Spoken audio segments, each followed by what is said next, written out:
President Marcos accepts resignation of Executive Secretary Lucas P. Bersamin and Budget Secretary Amena Pangandaman.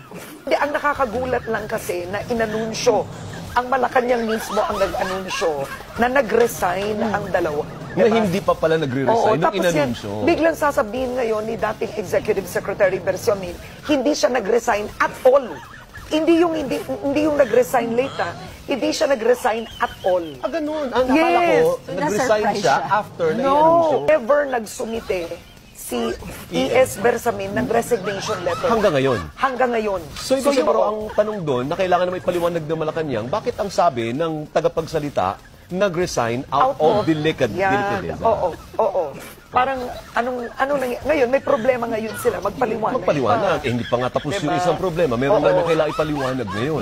Siguro inunahan para makaalis ng maayos, pero yun nga lang. Hindi, pero kung hindi totoo yun, Hindi kasi problema totoo tayo. yun. Kung hindi totoo, parang pagsisinungaling lalabas. Yun kung, kailan nakausap mo na si nakausap ko si E.S., hindi siya nag-resign. Diba?